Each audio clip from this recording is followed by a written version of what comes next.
Hello, and welcome to the channel. Today's case was recommended to me by one of my regular viewers. After looking into their suggestion, I couldn't not cover this case. As you could probably gather from the title of this video, we're looking into a case of a family annihilation. These kinds of cases, for me, are always hard to fathom, and rarely do I walk away from stories like this understanding the mentality of the individual, or individuals at the time. However, after researching this case, I can assure you that the murders were far from the only thing that was shocking about this story. But before I get into the case, if you have an interest in true crime content, please consider subscribing to the channel and hitting the notification bell so you never miss an upload. I can't stress how much it helps my channel, and I greatly appreciate your time and support. And so, without further ado, let's begin.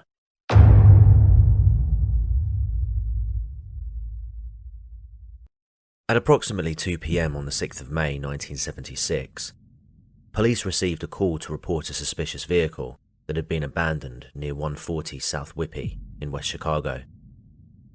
The vehicle, a maroon 1972 Thunderbird, had been left in poor condition.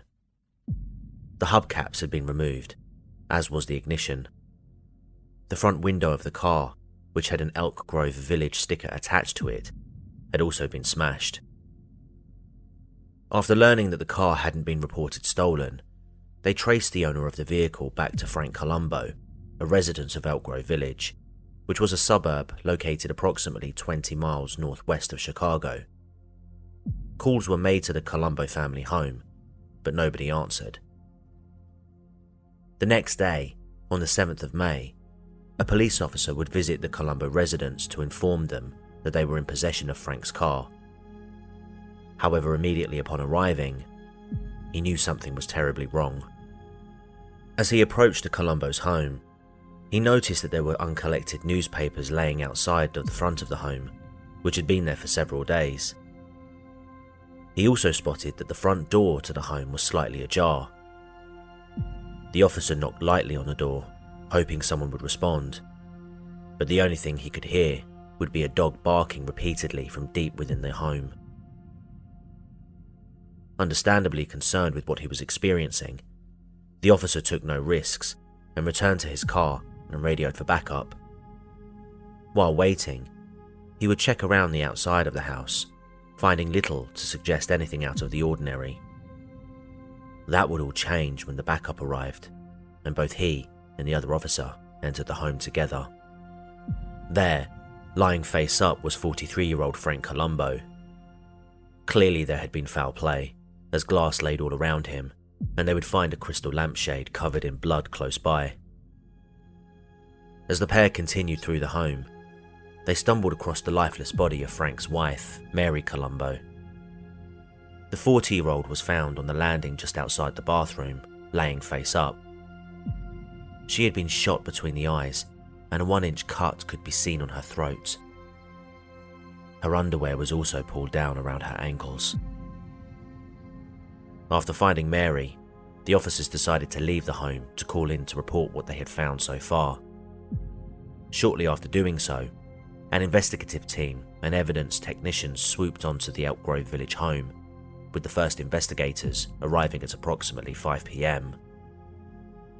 Investigator Raymond Rose, one of the first to arrive at the scene, entered the home.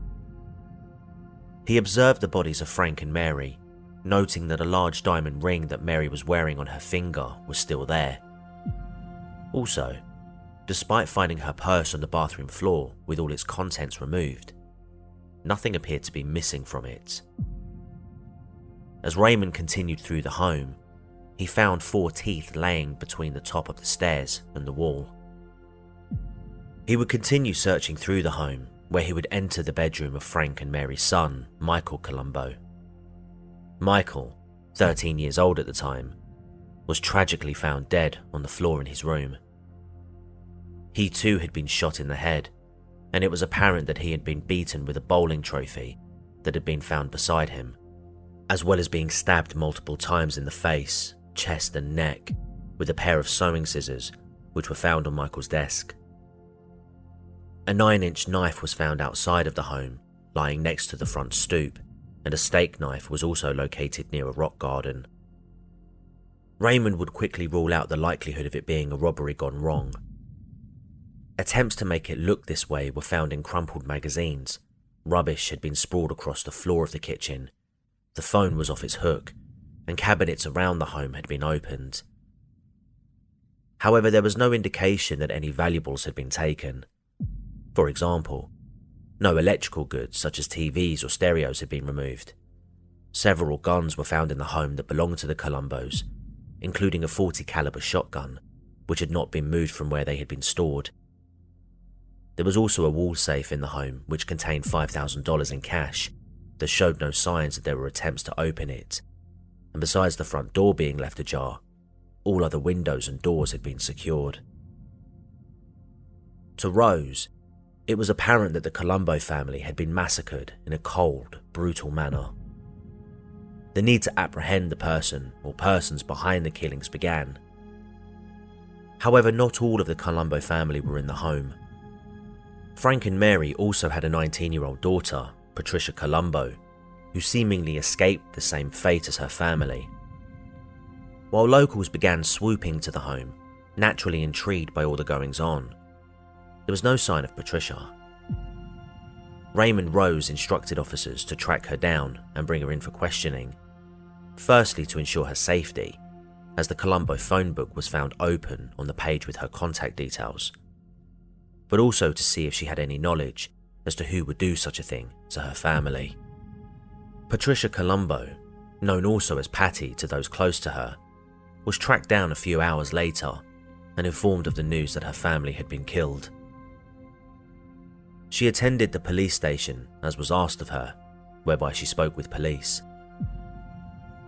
During their conversation, she explained that her father had deep connections with the Chicago Mafia, much to the surprise of officers, as this was news to them, and that he had operated a chop shop behind the scenes at the auto parts store where he worked at. Patricia went on to say that she suspected it was a mob hit, whereby the killers retreated to West Chicago after carrying out the deed. This will be an interesting point that I'll pick up on later. Officers took note of this potential lead, but this wasn't the only thing they took notice of. While people can express grief in a wide variety of ways, especially such shocking news as that which was given to Patricia, they couldn't help but notice how calm she was.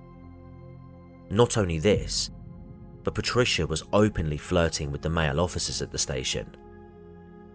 Something didn't sit right with officers at that point, and Patricia, unbeknownst to her, had just been added to their list of people to monitor. The following day, May 8th, the Cook County Chief Medical Examiner carried out autopsies on Frank, Mary, and Michael. Frank was first, where it was found he sustained irregular lacerations consistent with a blunt object. This was likely from the crystal lamp beside Frank, or the bowling ball trophy found in Michael's room. They also determined that he'd been shot 4 times in the head and face. The teeth found on the top of the stairs were confirmed to be his, and he had also been stabbed repeatedly.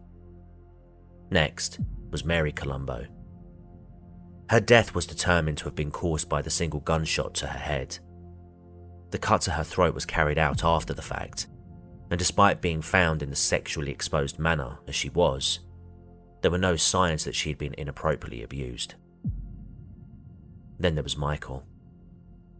This for me was the hardest to learn.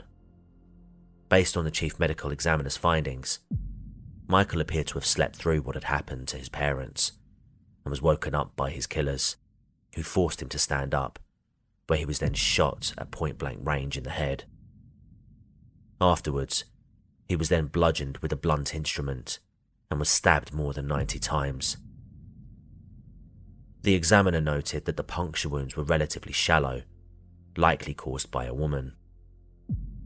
This theory was further bolstered when a single strand of hair was found on the front of Michael's t-shirt, which wasn't his. Their deaths were determined to be approximated between 11 PM on the 4th of May and 1 AM on the 5th. This was based on the contents of their stomach and stage of their decomposition. At around the same time, work was being done to gather evidence on Frank Columbo's car. With the Thunderbird now at the police department garage, the Elk Grove Village PD evidence technician got to work with gaining access to the boot of the car. Once he managed to pry it open, he found maroon or red smudges inside. Unfortunately, it was not possible to determine what this was due to contamination, but it could have been either blood or grease. He was, however, able to lift fingerprints from the boot of the car and the wing, and interestingly, the left handprint extracted didn't seem to contain a print of the person's index finger. This was either because the finger didn't make an impression, or there was no finger to leave one. Glass fragments were also found inside the car, which upon examination were determined to potentially be from the broken lamp found in the Columbo's home. Takeout bags from a fast food restaurant were also found inside the car, as well as an artificial plant stalk that was covered in blood that matched the same fake plant found nearby Mary. Meanwhile, that same day, police were also out searching for Mary's car. They struck gold. About 5 miles outside of Elk Grove Village, in a parking lot, was Mary's 1972 Oldsmobile 98. Both cars had been found on the west side of Chicago, which was interestingly where Patricia said the mobsters who killed her family would have fled back to. Inside Mary's car were a few cigarette butts and a blanket which had been left in the back of the car, but nothing seemed out of place. There was no internal or external damage to the car, and a witness would state that on the 5th of May at around 5:30 a.m, the car wasn't parked there as he left for work. However, by the time he returned home 12 hours later, the car was there. The Oldsmobile was examined by evidence technicians who were able to extract 5 fingerprints and identify 2 different types of cigarette butts from the ashtray and blankets. The funerals for Frank, Mary, and Michael Columbo would take place on the 10th of May 1976 at Windridge Memorial Park and Nature Sanctuary, Illinois. Given the nature of their deaths, detectives were set to attend the funeral also. However, instead of sending their lead investigators, as they would usually do, they decided to do something a little different. Noticing how odd Patricia's behaviour was at the precinct a few days prior, they instead decided to send a younger, more attractive officer. Patricia attended the funeral with her boyfriend, a man named Frank DeLuca, who was 37 years old and 18 years Patricia's senior. Despite this, DeLuca sat to one side of the proceedings, whereas Patricia behaved in ways that could only be described as theatrical. At times, she was openly flirting with the young police officer, right in the view of DeLuca, who didn't seem to be bothered by her actions. At other times, she was arguing with her uncle, as she wanted her parents and brother cremated, despite them being devoutly Catholic. She would also be observed laughing and joking outside of the church, as though there wasn't a care in her world, to throwing herself onto the closed caskets of her family members when the time seemed appropriate to do so. Needless to say, her behaviour that day only served to turn suspicions towards her, especially by the police, who were even more convinced that Patricia knew more than she was letting on. It also didn't help her case that investigators checked into her claims of Frank's mob connections and came out blank. But who exactly is Patricia Columbo? To better understand how we got to this stage, we need to go back and examine her life in more detail.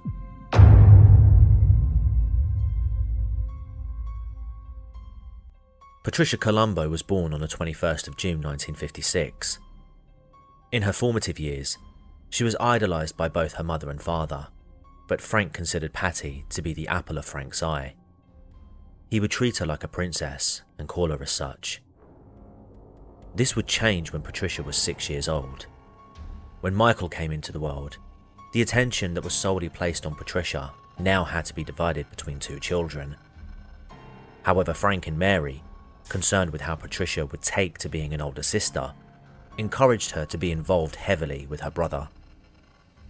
There are mixed accounts as to the treatment of her brother, as some would say that Patty treated Michael very lovingly, almost as a second maternal figure, while others would say that she became jealous over the attention Frank would give to his only son, causing her to grow resentful over their growing bond. As Patricia grew into her teenage years, she began to rebel from her parents, and she soon became incredibly interested in boys her age, and even older men. Her behaviour became increasingly wild and uncontrollable, much to the annoyance of her old-fashioned father. By the time she was 16, Patricia dropped out of high school. In a bid to curtail her wild behaviour, her parents got her a job working in a cafe. It was here that she would meet Frank DeLuca. Patricia, upon seeing DeLuca for the first time, became instantly attracted, and despite being only 16 years old at the time, she lied to him about her age, telling him that she was 18 years old. DeLuca himself also lied about his age, claiming to be in his 20s, despite being 34 at the time. What DeLuca also omitted from Patricia was that he was in fact married with 5 children. The pair would strike up an intense relationship, and DeLuca would eventually convince Patricia to work with him at Walgreens, where he worked as a pharmacy manager. While working there, she stole credit cards from 2 of her colleagues and racked up thousands in credit card debt. When she was caught out, her father made Patricia pay back the money she stole, but Patricia was still sentenced to 2 years probation in July 1974. DeLuca was known around the community to be promiscuous, often attending swinging parties, and Patricia was more than willing to participate in his lifestyle, often engaging in sexual relations with other women, while her partner took photos and recorded what they were doing. There were also times where Patricia would engage in indecent acts with DeLuca's German Shepherd, which he would also record and take photos of. Going back to Patty's relationship with DeLuca, she would eventually come clean about her age, and DeLuca would too. He would also reveal the truth about his marriage, but he convinced Patricia that he would divorce his wife Marilyn in order to commit himself to her. Incredibly, he asked Patricia to move in with him and his family, to which she agreed. Her parents, unaware of the reality of DeLuca's personal life, agreed for their daughter to move in with him.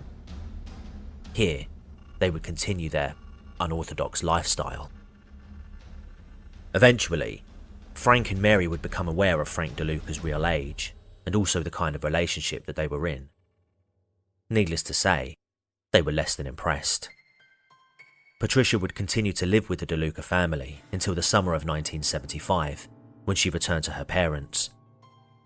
She told her father that she was done with the DeLucas and the lifestyle that she was living. Frank was undoubtedly excited to learn that his daughter had finally seen sense. Patricia wanted a fresh start and asked her parents if they could help with finding her a new place to live. They agreed, and Frank helped Patricia find a new home in Lombard, a small village located approximately 15 miles from Elk Grove Village. Frank had also agreed to pay Patricia's monthly rent. However, the truth was that Patricia had never left Frank DeLuca. In fact, it was all a plot to get Patricia and DeLuca a private space to continue their extreme love affair. For a while, the Columbo family were oblivious, but when Frank eventually found out he had been lied to, he was furious.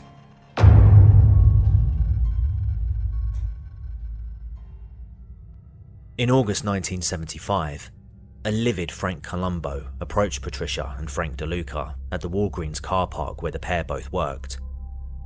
He aggressively told DeLuca to leave his daughter alone, but he refused. A violent confrontation ensued, culminating when Frank Columbo pulled a rifle on DeLuca and aimed it at his head. "I'm going to blow your head off," Frank told DeLuca. Frank then proceeded to hit DeLuca in the mouth with the butt of his rifle, knocking out several of his front teeth. As DeLuca attempted to get up, he struck him again, this time in his stomach. Allegedly, DeLuca said that Frank told him, "You're dead, you motherfucker." Patricia would report Frank Columbo to police, and he would be charged with assault and be placed in jail. Although the charges would be quickly dropped after Patricia withdrew her complaint. It's believed that around this time, Frank Columbo had written his daughter out of the family will, unbeknownst to her. In September 1975, Marilyn DeLuca had begun divorce proceedings against her husband. Apparently she too had had enough. For the next year, there was little contact between the Columbos and their daughter. That was until 1976, where in the late winter or early springtime, after learning that Patricia and Frank were going to marry, they seemingly resigned themselves to the fact that their relationship wasn't going to end quickly, and so they began to work on healing their broken relationship. With Frank DeLuca's divorce set to be finalised at the end of May, he and Patricia planned to wed in June 1976. By this time, Frank DeLuca said that his soon-to-be in-laws had accepted he and Patricia's relationship and even wanted to purchase a new washer and dryer as a wedding gift.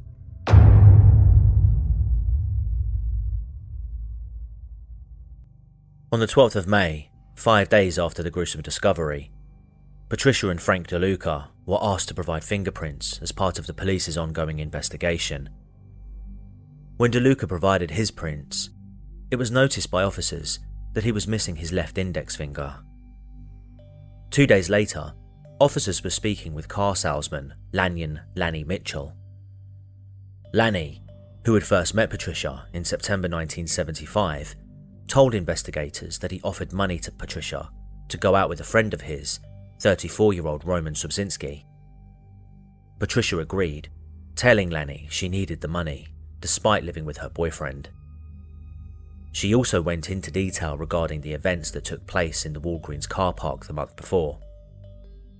In October 1975, Patricia met up with Lanny and Roman at the Where Else Lounge, where the trio drank and danced for much of the night. Lanny explained to officers that it was at this meetup that Patricia first mentioned the idea of having her family killed. You see, Patricia believed that Lanny was actually someone who could be considered hired help. She went into great detail about the animosity that brewed between her and her family. Lanny then told her that he would kill her parents for up to $20,000.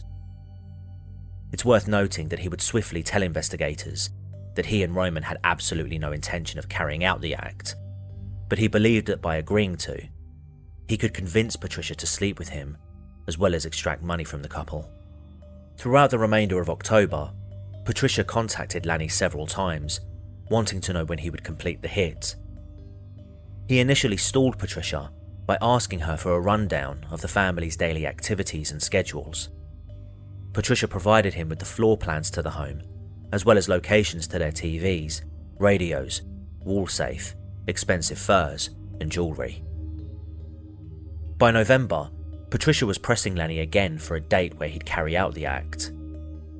She apparently set a target for it to be carried out before Christmas, considering it to be a twisted Christmas present for her. By now, Roman was aware of the situation and demanded the money up front.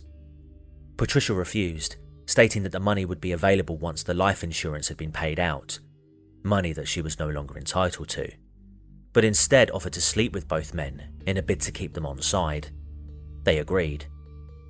After they were done, Patricia provided photographs of her family and an extensive list of the family's activities. In December, Patricia and Lanny went to the Columbo home, with the idea behind it being Patricia wanting Lanny to case the residence. When Lanny saw Mary open her front door, he drove away panicking. Patricia would later meet up with Lanny and told him that she and Mary had argued over Frank DeLuca, and stated that she wanted him to kill her parents that night. Patricia left the patio door open for Lanny to enter, but he never did. A month later, Patricia told both Roman and Lanny that her younger brother would also need to be offed, due to the possibility that he may work out that Patricia was responsible for their parents' deaths. She would again leave the patio door unlocked, and again nothing would come of it. By the middle of March, both Patricia and DeLuca were becoming concerned that Lanny and Roman weren't going to follow through with the agreement. They would ask the pair when they were likely to go through with the hit, as well as reiterating to Lanny that neither she nor DeLuca had any more money to give. With this information, Patricia Columbo was arrested on the 15th of May 1976, 10 days after her parents and younger brother were discovered. Frank DeLuca was also arrested. Both were charged with conspiracy, solicitation, and the murders of Frank, Mary, and Michael Columbo. Patricia would provide a written and oral statement admitting to the solicitation of the murder of her entire family, but denied all knowledge of the events themselves. She'd also deny knowing Lanny, but she quickly changed her tune when he was presented to her, as he was in another examination room at the time. Patricia also claimed that she was forced at gunpoint to provide the dossier about her family to Lanny and Roman, but this was later discredited by a handwriting expert. She also claimed the pair forced her to have sex with them. Frank DeLuca, meanwhile, was released on the 17th of May, 1976. When detectives questioned Roman Subsinski, he initially remained tight-lipped. However, on the 26th of May 1976, police offered him immunity in exchange for information. Roman accepted and proceeded to corroborate everything that Lanny Mitchell had told them beforehand. He also added that he had spoken to Frank DeLuca, who claimed that Frank Columbo had himself put out a hit on his life. DeLuca also told Roman that Michael would also need to be eliminated. Frank DeLuca would be rearrested on the 17th of July 1976 and placed into Cook County Jail, where he would await his trial. He would share a cell with a man named Clifford Childs for the next 6 months. Childs alleged that DeLuca openly bragged about the Columbo murders, calling it the perfect crime. He told Childs that he was the one who shot each member.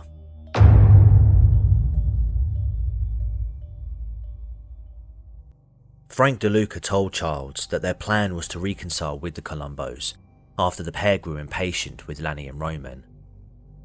On the night of the murders, the couple were due to meet up at the Columbos at 8 p.m, but he purposely delayed their arrival until 10 p.m, as he wanted to ensure he established an alibi at Walgreens. When the pair arrived, Frank Columbo answered the door. As Frank made his way upstairs, DeLuca pulled a .32 caliber revolver and shot him in the back of the head. After shooting Frank, DeLuca and Patricia then found Mary and shot her at point-blank range.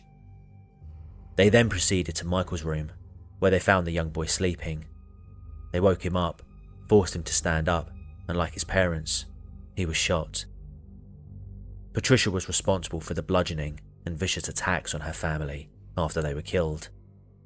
They then roughed up the home, and DeLuca stole $150 to make it look like a robbery, as well as other items, which they put into Frank Columbo's Thunderbird and drove it to West Chicago, in the hopes that by leaving it in a rough area, the car would be broken into.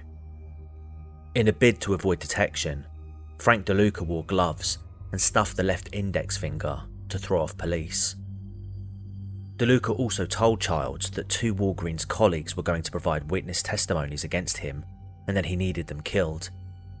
He asked Childs, who agreed to this on the condition he paid the money for his bail, as well as pay him $10,000 for each hit.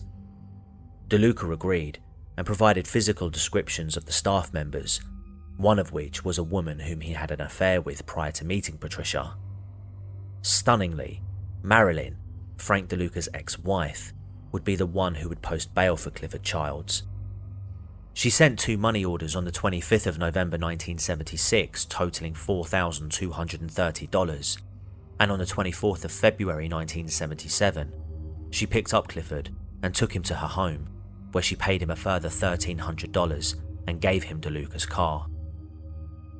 However, like Lanny and Roman, Clifford had no intention whatsoever in going through with the hit. He would tell police his motives were purely to extract money from the DeLucas. After a month-long trial in 1977, Patricia Columbo and Frank DeLuca were found guilty for their crimes and sentenced to 200 to 300 years for the murders of the Columbo family, 150 years for conspiracy to commit murder, plus an additional 50 years for the solicitation to commit murder. Frank DeLuca would move for a new trial on the 25th of July 1977, while Patricia would do the same on the 8th of August that same year. Both motions would be declined. Furthermore, the pair had requests for appeals declined in 1983. In 2014, DeLuca was up for parole in front of the Illinois Prisoner Review Board. At the time of the hearing, he indicated having no expectation of being paroled due to the severity of his crime. He stated that what he and Patricia did was horrendous and that they should never leave prison. The parole board agreed, and his parole was denied. To this day, he remains in prison. His health has deteriorated over the years, suffering with prostate problems and requiring a cane to walk. Patricia was sent to Dwight Correctional Center, where in 1979, she was alleged to have been part of a scandal involving arranging sexual encounters with fellow female inmates and prison guards. Her disciplinary record, according to her 2014 parole hearing, recorded 20 tickets, with none of these being related to violence. She also obtained various educational degrees in the years since, including a bachelor's degree from Illinois State University, an associate degree in arts, an applied science degree in computer programming, and a secretarial science degree. She has also held various jobs in prison, including being a clerk and programmer for leisure time services, and in 2014, she was a special needs worker on the mental health unit at Logan Correctional Center, where she was transferred to after Dwight Correctional Center closed in 2013. Her parole was also denied. The earliest that both will be eligible for release, providing future parole hearings are also unsuccessful, will be 2116. Neither have seen each other since their 1977 conviction. So, there you have it. It's believed that the motive behind the murders was to gain access to Patricia's parents' inheritance. But as I mentioned earlier in the video, Patricia was unaware that her father had written her out of the will several months before the fatal events of the 4th of May 1976. What got me most about this case was the violence inflicted on poor Michael at the hands of his own sister. The way she attacked him demonstrated a very personal hatred for him. Given that he was asleep at the time, one has to wonder why they couldn't have left him be. Sure, it would be unimaginably horrible to be left an orphan, knowing your sister had taken the lives of your parents, but he could have still had a chance at life. Patricia Columbo and Frank DeLuca are exactly where they need to be. I'm relieved that this is a case where they weren't released back to the public. While it's something that's still on the cards, the likelihood of it actually happening is very remote. Thank you for watching. If you found this video informative and you haven't already, please consider subscribing to the channel and hitting the notification bell so you never miss an upload. And feel free to share this with anyone you know who also has an interest in true crime content. It really helps the channel, and I truly appreciate it. I also have a second channel dedicated to live streaming content. It's a bit more light-hearted than what I do here, so if you're interested, please consider subscribing to that channel also. Until next time, take care, and goodbye. For now.